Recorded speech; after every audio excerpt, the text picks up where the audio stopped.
139వ May Day సందర్భంగా Singareni thermal power project contract workers union HMS అనుబంధం ఆధ్వర్యంలో మేడే జెండా ఆవిష్కరణ కార్యక్రమానికి ముఖ్య అతిథిగా హెచ్ఎంఎస్ రాష్ట్ర అధ్యక్షులు వెజ్ బోర్డు సభ్యులు కామ్రేడ్ రియాజ్ అహ్మద్ జెండా ఆవిష్కరించారు. కేంద్ర కమిటీ సభ్యులు తిప్పారపు సారయ్య, ఎస్టీపీపీ నాయకులు general secretary Vikram, working president Pradeep Reddy, ఉపాధ్యక్షులు సాయికృష్ణారెడ్డి, చిప్పకుర్తి సంపత్, నరసింహారెడ్డి, నవీన్ సత్యనారాయణచారి, జి కుమార్ కోటయ్య, రాంపూర్ డివిజన్ ఉపాధ్యక్షులు అనిల్ రెడ్డి, కార్మికులు పాల్గొన్నారు.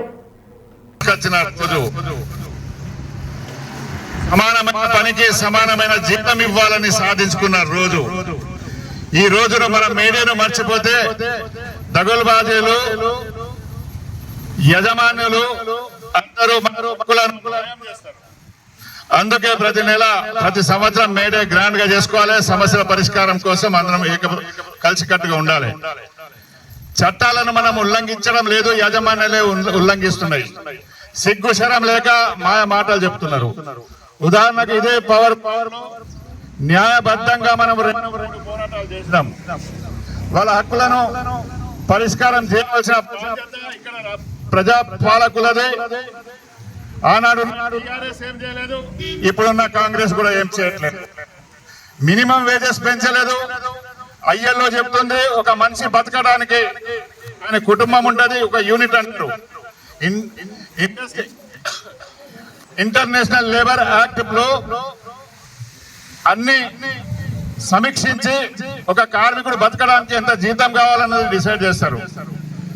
అందులో ఒక కార్మికుడు అంటే కార్మికుడే కాదు, కార్మికునికి భార్య, తల్లి, తండ్రి, ఇద్దరు పిల్లలు, ఒక యూనిట్ అంటారు. ఆ యూనిట్ బతకడానికి ఎంత డబ్బులు కావాలి. అదే విధంగా కార్మికుడు 8 గంటలు పని చేస్తే ఎంత శ్రమ పోతుందో మళ్ళీ ఆ శ్రమను మళ్ళీ 16 గంటల లోపల చేసుకోవడానికి ఏమేమి తినాలి, ఎట్లా తినాలని డిసైడ్ చేస్తారు. మినిమం వేజెస్ ఇస్తలేరు. టిఆర్ఎస్ ప్రభుత్వం ఆనాడు అప్పుడు కాంట్రాక్ట్ లేబర్లకు మినిమం 18,000 అన్నది.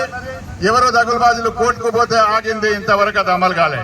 మరి ఈ ప్రభుత్వం వచ్చి కూడా ఇన్ని రోజులైంది. ఇవాళ మేడే మనం 29వ తారీఖు నాడు అన్ని ఏరియాలో జనరల్ మేనేజర్ల ఆఫీస్ ముందు ధర్నా చేయడం జరిగింది. కనీసం ఆ దరిద్ర ప్రభుత్వం చేయలేదు, మీరన్నా చేయండి. మినిమం వేజెస్ 26,000 రూపాయలు ఉండాలి. మాక్సిమం 40 నుండి 50,000 ఉండాలి హై స్కిల్ కు అని మనం ప్రతిపాదన పెట్టడం జరిగింది. ఆశిద్దాం. ఇవాళ మీడియా రోజైనా ఏమైనా ప్రకటిస్తారేమో చూద్దాం ఆలోచనలు ఉన్నాం. ఒక మేనేజ్మెంట్ అటువంటి మన మేనేజ్మెంట్ కు ఒకటే హెచ్చరిస్తున్నాం. Capital without the power of labour. మూలధనానికి శ్రమశక్తి లేని వ్యాలు లేదు. నువ్వు 100 కోట్లు, 1000 కోట్లు, 1,00,000 కోట్లు నీ జేబులో ఉన్నా ఈ కార్మికులు శ్రమ చేసి పని చేయకపోతే దానికి నీకు లాభం రాదు. అది ఆలోచించుకోవాలి. కార్మిక వర్గం మొత్తం ఒకవేళ తిరుగుబాటు చేస్తే నీ ప్రొడక్షన్ రాదు, నీ ఉత్పత్తి రాదు, ఏం రాదు. అంత దూరం పోకముందే సమస్య పరిష్కారం చేయాలని చెప్తున్నాం. చెప్పినా కూడా పట్టించుకోకుండా కొంతమంది ఆఫీసర్లు ఉంటారు, బదమాసులు. ఏం కాదు సార్, ఇది స్ట్రైక్ కాదు సార్, అది కాదు సార్, కార్మికులను ఇంట్లోనే ఎదిరించాలంటారు. అదే విధంగా ఎస్టీలో అయితే వచ్చినప్పటి నుండి 2-3 ఆఫీసర్లు ఉన్నారు. మహిళా కార్మికులను కూడా వేధిస్తున్నారు, డిస్మిస్ చేస్తున్నారు, తీసి పడేస్తున్నారు. ఎందుకు తీసి పడేస్తున్నారంటే ఆ జవాబు లేదు. మేము చెప్పినట్టు వినలేదు. ఏం చెప్పాలి, నువ్వు ఏం చెప్తే ఏం వినలేదు. నీ సొంత పనులకు ఎవరు వినరు. ఒక చట్టం ఉంది. చట్ట ప్రకారంగా 8 గంటలు కార్మికుడు ఏ పని చెప్తే ఆ పని చేయించాలి.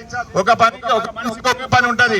ఒక దొర వచ్చి ఒక పని, ఇంకో దొర ఇంకో పని, ఇంకో పని అంటే అది చేయడానికి వీలు లేదు. చట్టంలో కూడా ఉంది. ఎందుకు ఉన్నది అంటే ఇవాళ ఒక పని చేసుకుంటా ఇంకో గంట లోపల ఇంకో పనికి పోతే అక్కడ పని